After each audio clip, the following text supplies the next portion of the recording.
¿Qué tal? Muy buenas noches, amigo televidente que nos sintoniza. Sean bienvenidos a una nueva emisión de su programa Criterios. Y como cada viernes nosotros, junto a nuestros analistas, estaremos dialogando sobre esos temas que más impactaron en la semana. Por ejemplo, ¿por qué no se apoyó una propuesta de ley de becas? ¿Qué está pasando con el caso de los jesuitas? Eso y más, nosotros lo estaremos dialogando con nuestros invitados, Marvin Aguilar y Julio Valdivieso. Marvin, ¿qué tal? Buenas noches. ¿Qué tal? Buenas noches, feliz año y un gusto estar ya. Feliz año también porque de regreso programa con ustedes. De regreso. Y también nos acompaña Julio Valdivieso. ¿Qué tal? ¿Cómo está? Bienvenido. Gracias, buenas noches, Isaac. Es un gusto estar contigo y nuevamente con Marvin. No, desde luego. Vamos a comenzar entonces con lo que es la ley de becas. Por ahí se menciona, por ejemplo, la diputada Claudia del partido Vamos menciona, bueno, pero ¿por qué para esto no hay apoyo? ¿Por qué, digamos, para Bitcoin sí? Ojo, eso por un lado. Por otra parte, una parte de la ciudadanía menciona, bueno, pero es que si los partidos tradicionales, que son Arena y FMLN, devolvieran lo robado, entonces ahí sí se podría invertir para becas. Y entonces, ¿dónde nos inclinamos? ¿Quién tiene la razón realmente? Marvin Aguilar. Bueno, yo lo que puedo decirte es que en el plan Cuscatlán se estableció que se iba a crear la beca Roque Dalton. Esta beca iba a servir para enviar al exterior, digamos, a una gran cantidad, la más cantidad que se pudiera, de jóvenes salvadoreños recién salidos de bachillerato a estudiar al extranjero.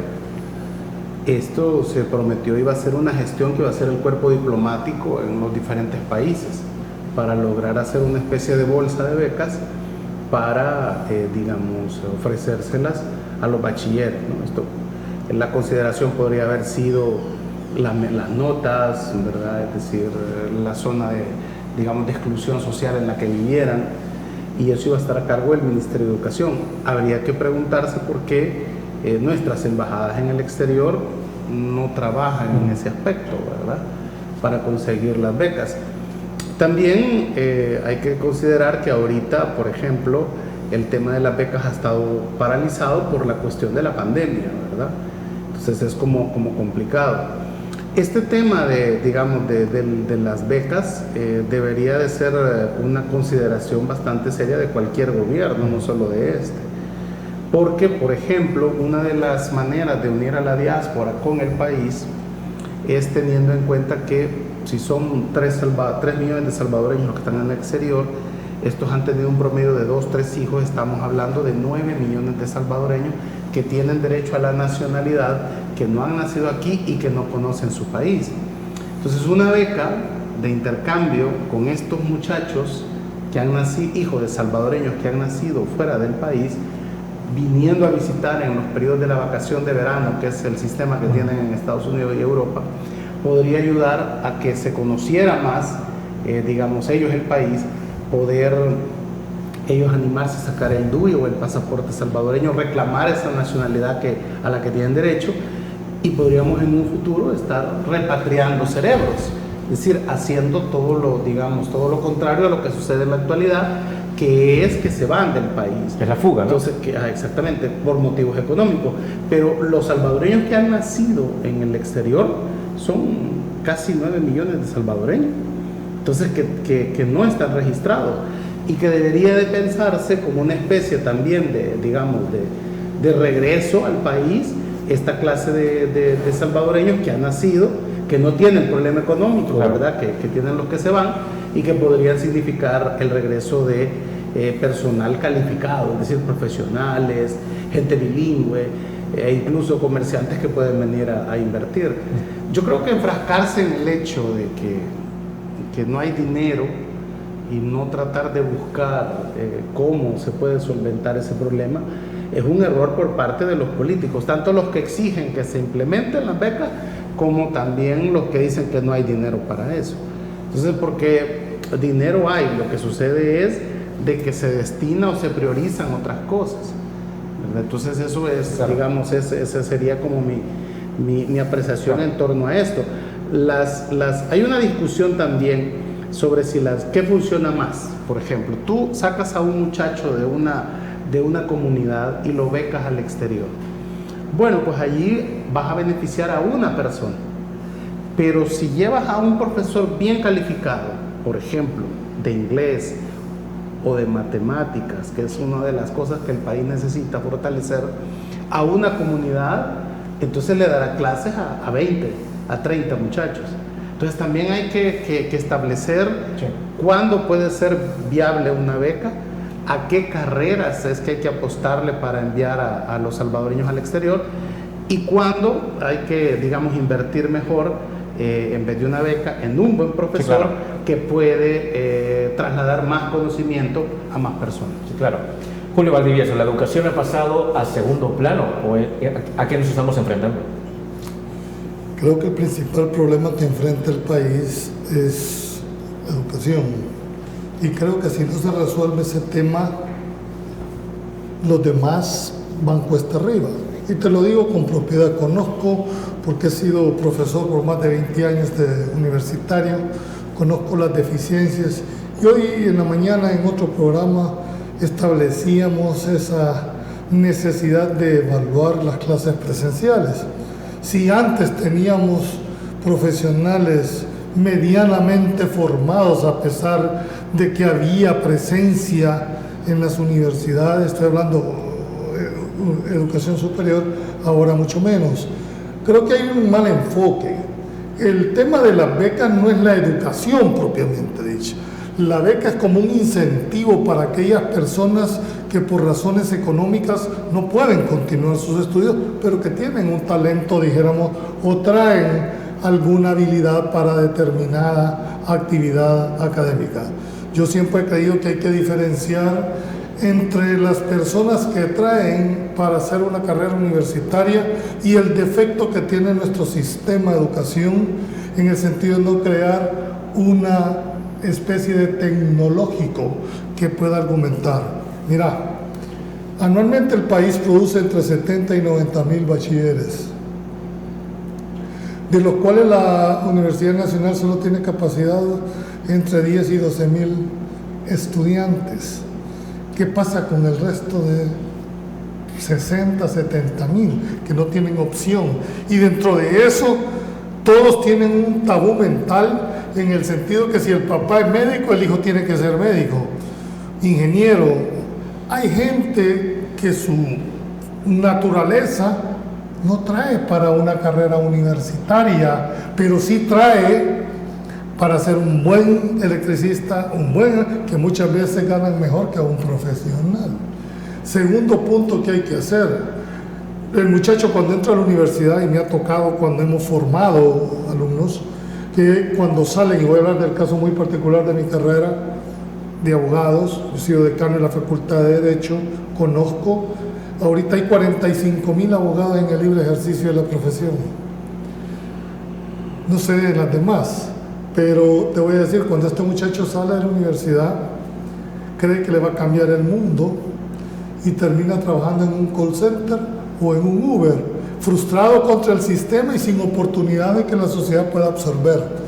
Entonces creo que hay que evaluar seriamente. Y después es más difícil entrar al campo laboral porque no tenés experiencia. Y si llegas cuando tenés 50 años o 45 años, ya no te escogen porque no tenés una edad para esto. Y al joven no se le da el trabajo porque no tiene expertise en la materia que está pidiendo. Entonces necesito que el Estado tiene que dar un rol de balance. Y específicamente yo no comparto que te diga que se reduzca el tema del dinero. Dinero hay, el tema es que hay que prioridad de qué es lo que querés hacer. ¿Querés más educación o querés más deporte? ¿Querés más salud? Más seguridad, etcétera? Es decir, esta es una orden de prioridades. Ahora, y con esto termino, si nosotros no le apostamos a la educación, este país no tiene alternativa. ¿Por qué razón? Mirá lo que es Costa Rica, pero no porque Costa Rica sea más inteligente, sino porque tuvo una visión estratégica a un plan a 25 años para poder desarrollar. Nosotros ni siquiera tenemos estructurado hacia dónde queremos ir con este rumbo en el tema educativo. Sí, desde luego. Ahora, cambiando de rubro, vamos de materia educativa a materia política como tal. Estamos hablando de que Ayer conversábamos sobre el primer criterio respecto a que si los partidos tradicionales deben desaparecer, no deben desaparecer, qué ocurre si un gobierno se queda sin oposición. Eso hay que dialogarlo más adelante. Pausa comercial.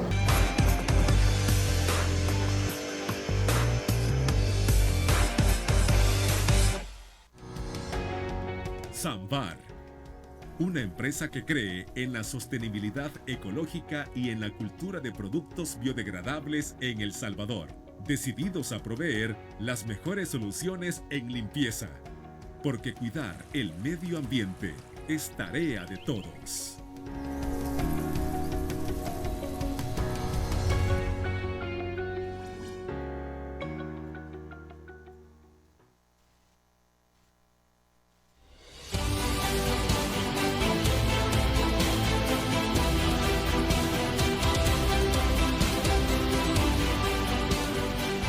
Nuestro compromiso, nuestra pasión, son algunas de las cosas que nos caracterizan como salvadoreños. Farmacia La Buena, la farmacia de todos.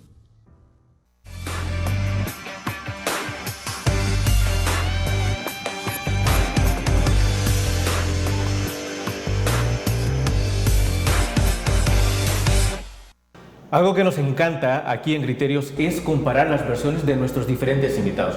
Por ejemplo, en esta semana alguien mencionó que los partidos tradicionales deben ser cancelados. Otra persona mencionaba, no, simplemente los partidos tradicionales pues deben continuar su curso y ahí que la gente decida si al final estos continúan con una mayoría o con una minoría o si al final pues es el mismo destino social el que va a dictar qué va a pasar con los partidos. Ahora bien, ¿cancelarlos o no cancelarlos? Comenzamos con Julio Valdivieso. Bueno, es un tema muy debatido. Ahorita no hay ningún procedimiento. Las causales de cancelación de los partidos políticos son taxativas y están enumeradas expresamente en la ley de partidos políticos. El competente para, dijéramos, aplicar esta ley es el Tribunal Supremo Electoral, pero no quisiera especular en este momento porque no hay ningún proceso tendiente a cancelar los partidos. Cuando se dé eso, si es que se da, no tendríamos que analizarlo, pero independientemente hagamos la valoración política de la conveniencia o no de... Sí, tengo que agregar también, don Julio, que desde el 1 de enero, por si usted si nos vamos a Twitter, los diferentes diputados han estado diciendo como que adiós FMLN, adiós Arena. A eso voy. Es decir, por mí fuera no deberían de existir ya esos partidos políticos. Creo que dieron el rol y es más, hay un desgaste muy grande el hecho de tratarlos de mantener. La gente estructural de estos partidos o las dirigencias de estos partidos en realidad deberían de analizar si es conveniente continuar o no, si ya se agotaron como instrumento. Yo nunca he creído que Arena sea el único instrumento de la derecha, ni que el FMLN represente el pensamiento de izquierda, ¿verdad? Ojalá se logren reinventar, se logren renovar, dijéramos, porque ahorita solo ha habido sustitución, no ha habido renovación. No sé si eso lo van a lograr, no lo sé.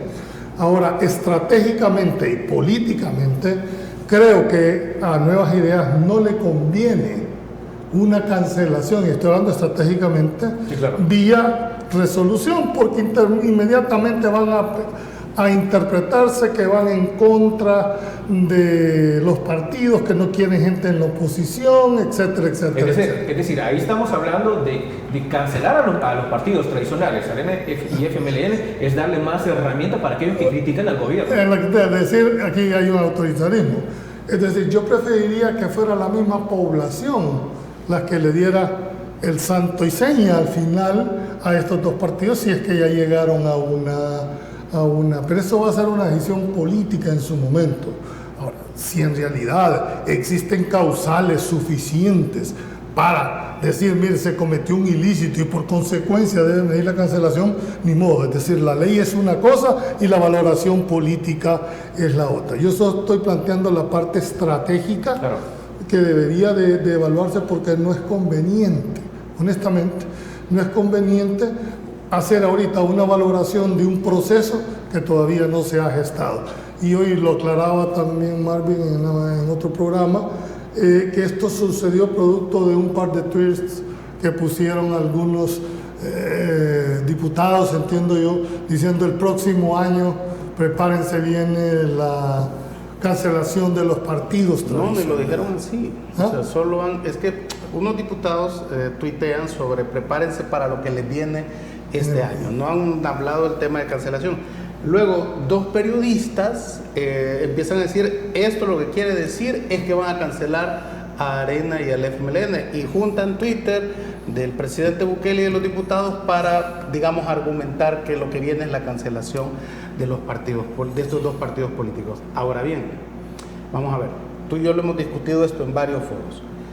Para que haya la acción administrativa del Tribunal Supremo Electoral de cancelar a Arena y al FMLN, tienen primero que basarse en una posible resolución judicial, claro, por los casos de Norman Quijano y Ernesto Mason o Benito Lara y el exministro Valencia de Gobernación durante la presidencia Sánchez Serén. Si hubiera una condena en un juicio, el Tribunal Supremo Electoral puede decir, y ahí se comprueba en el juicio, que no fue algo particular de ellos, sino que fue una orden de las dirigencias de estos partidos políticos de ir y negociar y entregar dinero, que ya la entrega de dinero ya está documentada en un juicio, que es el que sirve de base para procesar después a Quijano, a Mason, a Benito Lara, de la entrega de $250,000 en diferentes oportunidades a las pandillas, y que está documentado ya en sede judicial y condenados los pandilleros ahí, que ese dinero se usó para la compra de armas y droga. Entonces, si esto se traslada esa responsabilidad a los partidos políticos, podría iniciar el Tribunal Supremo Electoral el proceso administrativo para desinscribirlo del registro de partidos políticos. Ahora bien, ese juicio no existe, no está ahorita en ningún tribunal. Segundo, si llegara a darse y se necesitan para eso 4 votos, en el Tribunal Supremo Electoral hay un representante a propuesta de Arena y un representante a propuesta del FMLN. O sea que les harían falta un voto para poder desinscribirlo. Yo no me imagino, no sé si tú te imaginas, a Wellman, que fue diputado de Arena, o al licenciado Olivo, que ha sido miembro pues, de la izquierda, votando para desinscribir a los partidos políticos que lo han propuesto ahí. ¿Verdad? O sea, yo no me lo imagino. No sé si ustedes se lo imaginan. Entonces, yo veo bien lejos que eso pueda estarse gestando. Más bien estamos hablando de una especulación que dos periodistas han hecho en base a Twitter de unos diputados. Ahora bien, ¿cuál es el problema que se desinscriba a Arena y al FMLN? Yo lo veo positivo. ¿Por qué? Porque si se les va a desinscribir por haber negociado con las pandillas, también en estos mismos procesos de investigación ha surgido que Nuevas Ideas y Gana han negociado con las pandillas.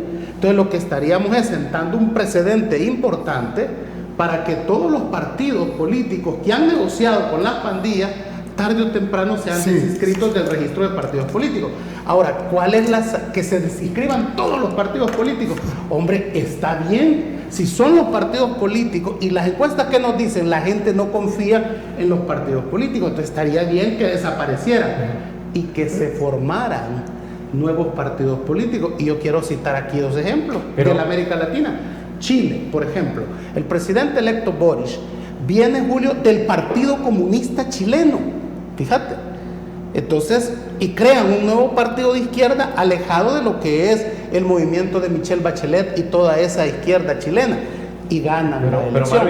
Igual la derecha crea con Kast un nuevo partido y mandan al 4º lugar al partido de Piñera, que era la derecha tradicional. Pero ahí no estamos hablando entonces de crear un partido, pero las mismas caras. No, estamos hablando de la ideología. Es la misma mica con diferente cola. La ideología es que, como tú tenés razón, ¿y quién ha dicho que Arena tiene el monopolio de la derecha? O que el FMLN el monopolio de la izquierda. La verdad es que no lo veo así. Es más, yo creo que si en algún momento lo tuvieron, porque fueron obviamente las dos fuerzas antagónicas que existían en el tinglado político salvadoreño, vamos a reconocer que lo tuvieron, pero ya no lo tienen. Entonces, es más, ellos ahorita, fíjate, para la derecha y la izquierda, son un obstáculo para poder volverse una opción real de poder frente a la gente. O sea que lo mejor que le pueden hacer a la ideología que dicen representar, Que lo que hace él es desaparecer, porque que ellos se van a reformar, por favor, Julio. Pero mira, en nuestro caso conocemos Arena y nunca se van a reformar. Lamentablemente, los partidos políticos no pueden desaparecer porque constitucionalmente es un privilegio el que tienen. Bueno, por lo menos hasta antes de la sentencia de la sala, porque ¿Cuál? el artículo 85 de la Constitución establecía que el único instrumento para alcanzar el poder son los partidos políticos. Pero una interpretación de una sala constitucional dijo, no, miren, también las candidaturas no partidarias. Y estos mismos partidos retrógrados le bloquearon a todos los candidatos no partidarios, dijéramos, con un montón de requisitos como una manera de no verlos, De contenerlo. contenerlo. Mira dónde están ahora.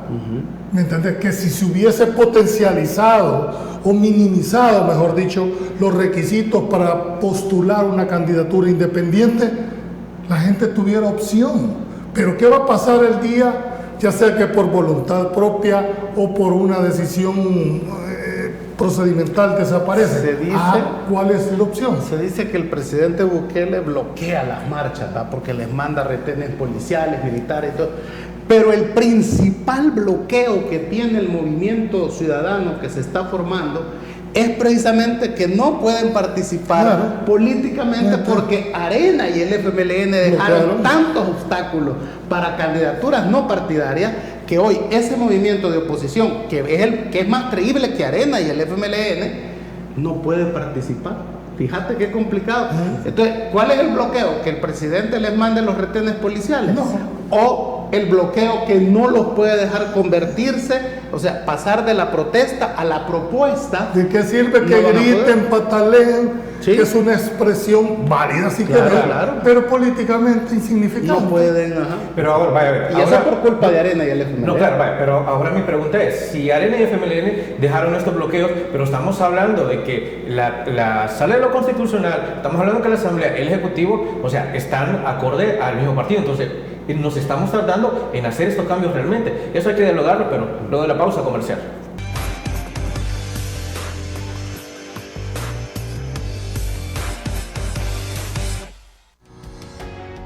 Samvar, una empresa que cree en la sostenibilidad ecológica y en la cultura de productos biodegradables en El Salvador, decididos a proveer las mejores soluciones en limpieza, porque cuidar el medio ambiente es tarea de todos.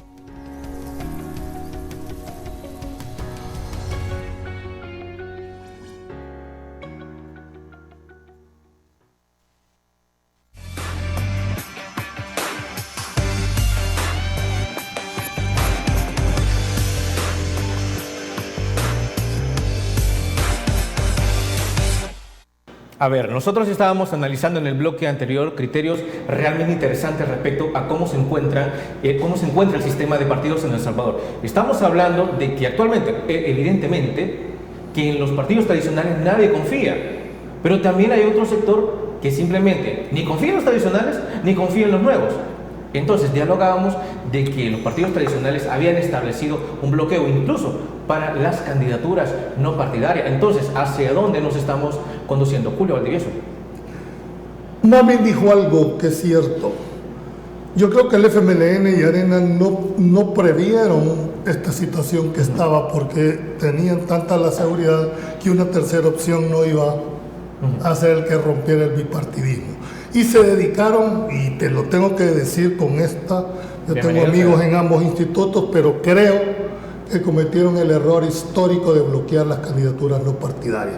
Me vas a decir, no, pero si ahí existen. Sí, pero para lograr una candidatura no partidaria hay tantos requisitos y de hecho solo un diputado ha logrado llegar como candidato no partidario. Y eso que por residuos. Y eso que por residuos y por una interpretación que se dio del tema. Pero ¿qué hubiese pasado si se hubiesen apoyado las candidaturas partidarias frente a esta deslegitimación que tienen los partidos políticos? Fue una buena opción, pero no se dio. Es más, la crisis en que están, dijéramos, actualmente los partidos políticos, todos, incluyendo Nuevas Ideas, quien está muy bien posicionado es el presidente de la República. Sí, por su carisma, por su percepción, ¿verdad? Tiene un nivel de aceptación quizás poco visto. Es decir, hablamos de que ahí no hay que confundir a Nuevas Ideas con Nayib Bukele. No. Es decir, quien arrastra nuevas ideas es el presidente. Cosa curiosa, cuando en otras situaciones es el partido quien va arrastrando a los candidatos. Aquí no.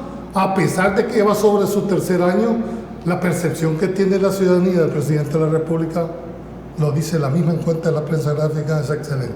Más del 75% de las personas lo aceptan. No así cuando ya entras a ver el partido político.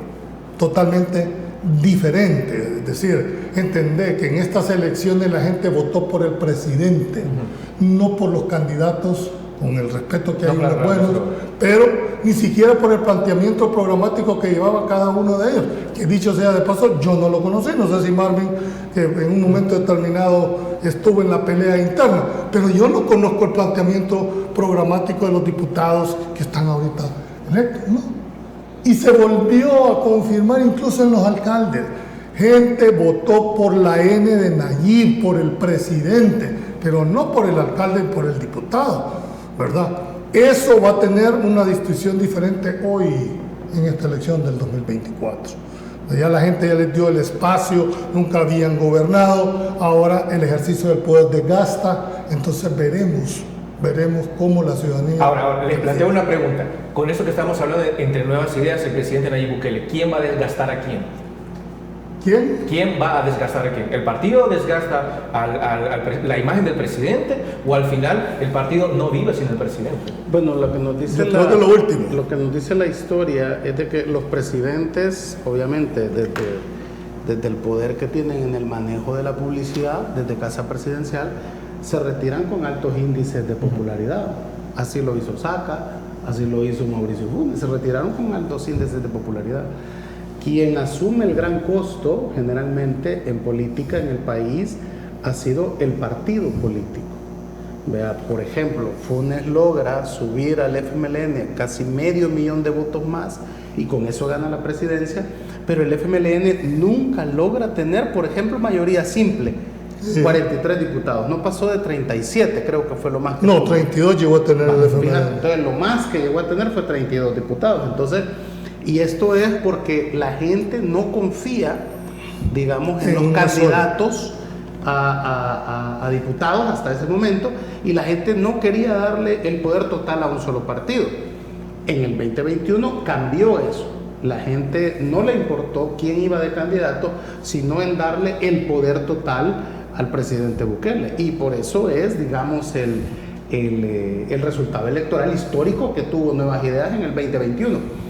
El 2024 la gente va a estar contenta con la forma de gobernar, con que no importa quiénes sean los diputados, con que pues se sienten bien con eso, pues refrendarán el 2024 ese mismo resultado, ¿verdad? Que pueda parecer que va a costar, y aquí es donde la oposición va a necesitar no, la que se está construyendo y la que quiera inscribirse bajo esa bandera de la oposición. Definamos una oposición política y una oposición social, no, claro, porque política no hay. Pero es que esta oposición social tiene que ir a dar el crossover a hacer oposición política, porque si no, ¿de qué le sirve la protesta? Pero tú vales el instrumento, ¿sobre qué instrumento? Exactamente, entonces ahí va a demandar inteligencia política de todos estos movimientos, si en último caso, por ejemplo, yo lo que menos le recomendaría al movimiento social que se está gestando como oposición es que se metan a Arena y al FMLN, si finalmente, digamos, no desaparecen.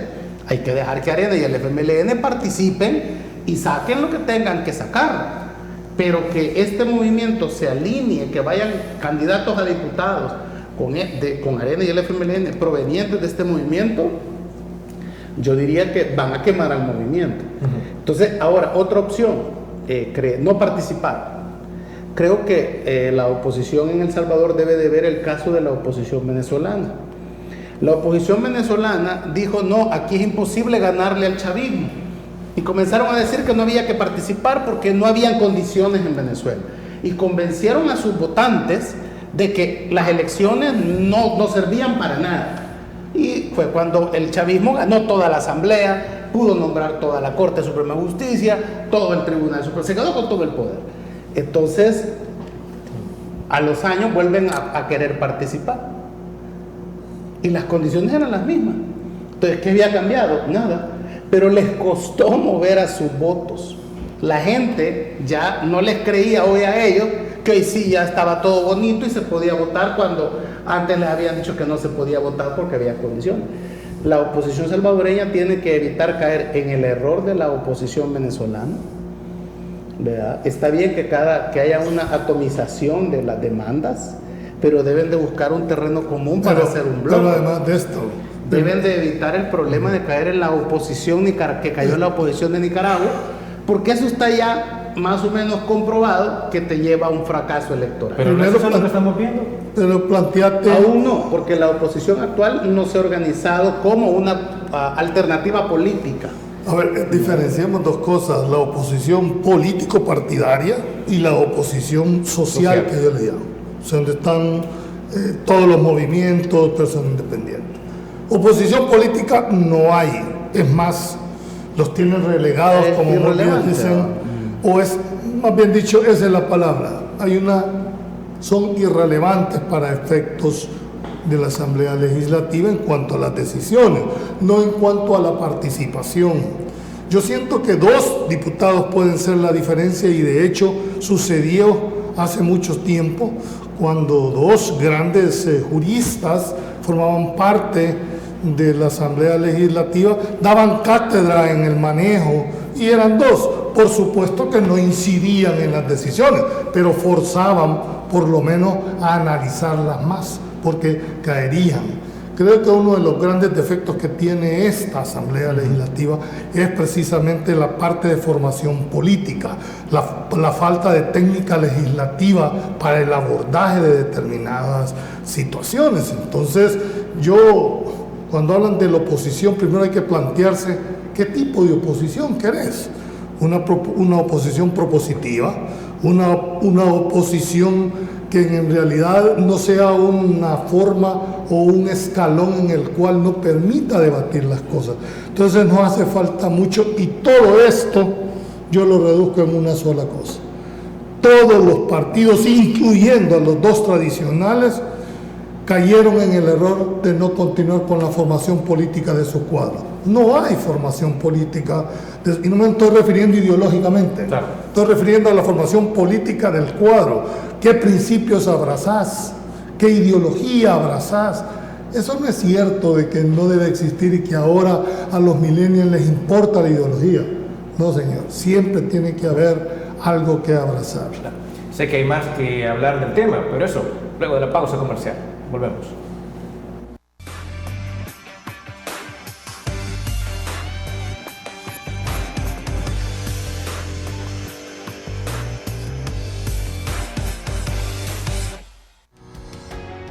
Samvar, una empresa que cree en la sostenibilidad ecológica y en la cultura de productos biodegradables en El Salvador, decididos a proveer las mejores soluciones en limpieza, porque cuidar el medio ambiente es tarea de todos.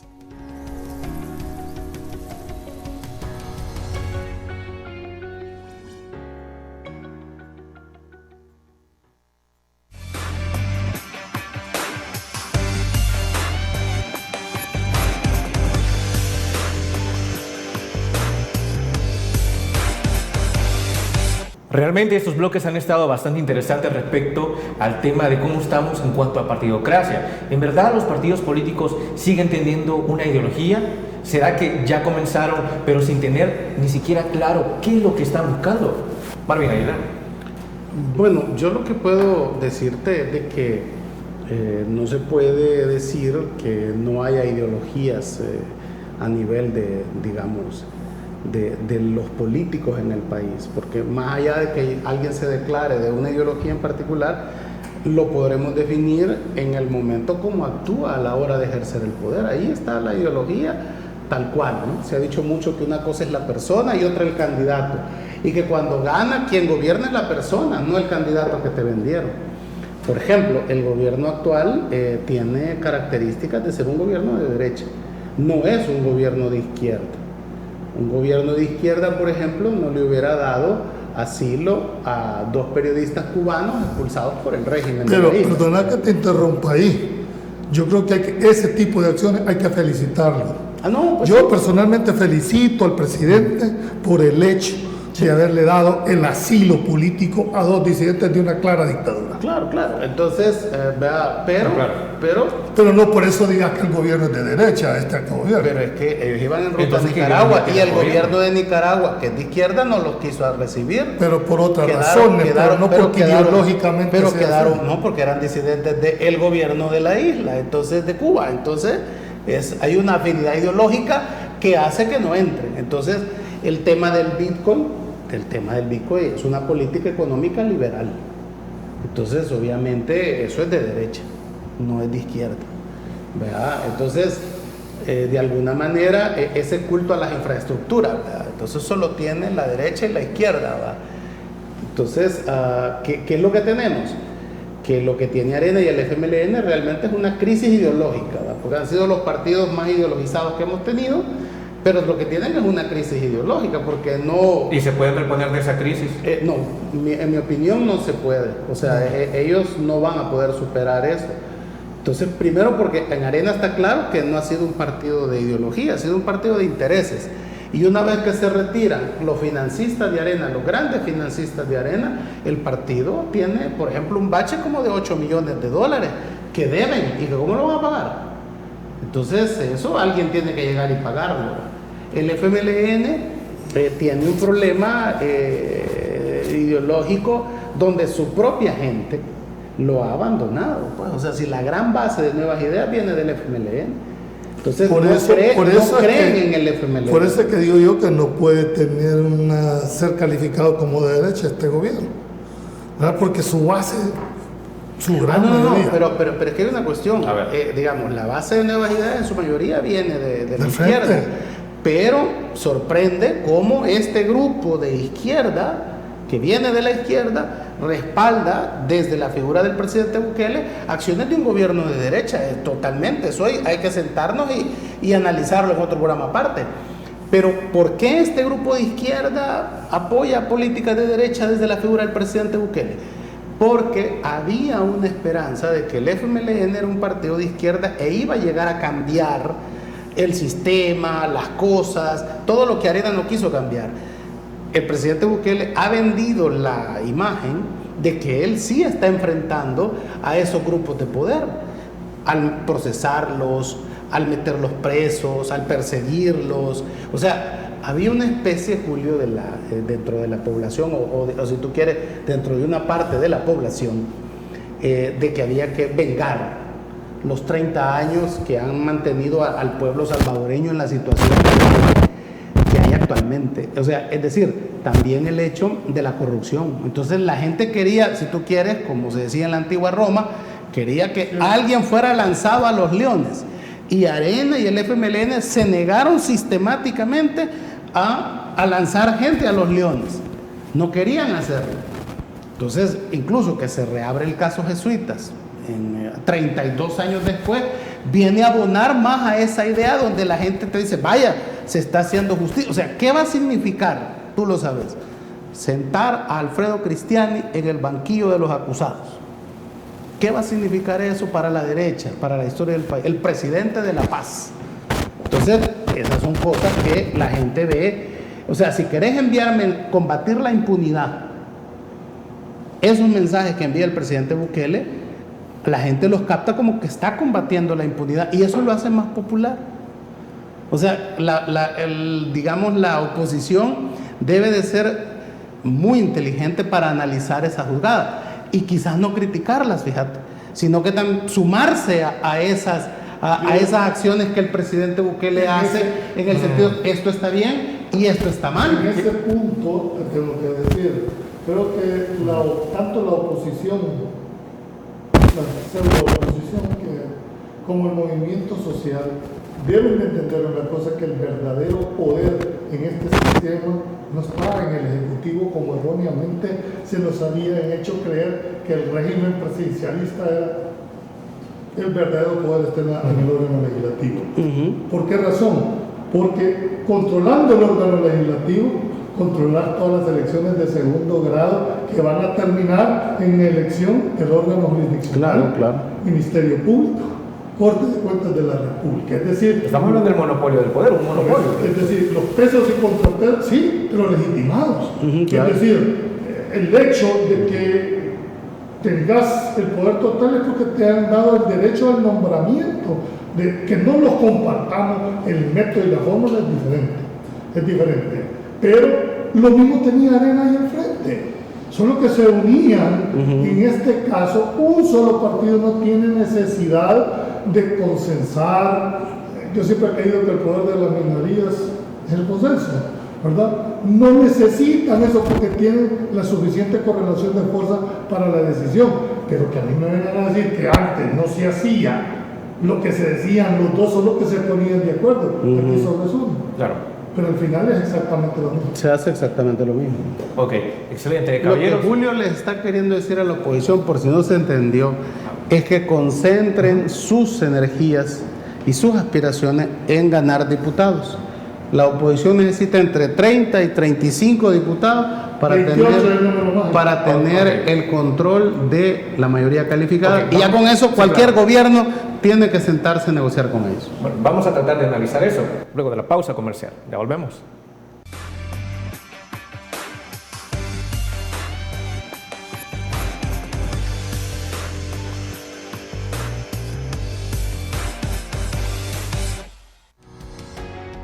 Samvar, una empresa que cree en la sostenibilidad ecológica y en la cultura de productos biodegradables en El Salvador, decididos a proveer las mejores soluciones en limpieza, porque cuidar el medio ambiente es tarea de todos.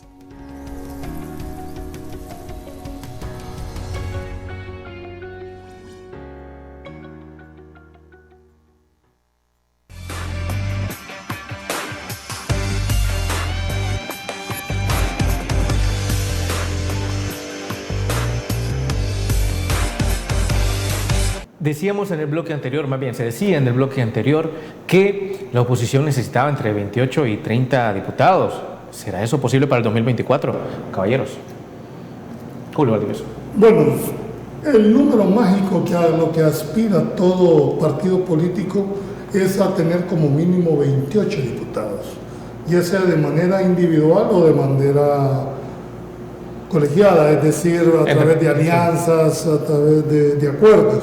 ¿Por qué el número de 28? Porque con eso bloqueas la mayoría calificada para aquellas decisiones que se requieren esa cantidad de votos. Por ejemplo, presupuesto, elecciones de segundo grado de magistrados, de corte, fiscales, ministerio público, etcétera, etcétera.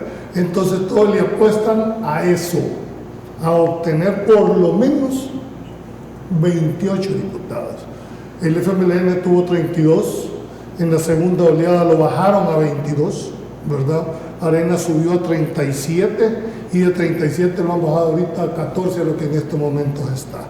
Entonces, el próximo año creo que es el 2024 que se dan las tres elecciones, creo que a lo que le debe de aspirar toda la oposición, o mejor dicho, todos aquellos que van a correr es a tener ese número. Si no hay ese número,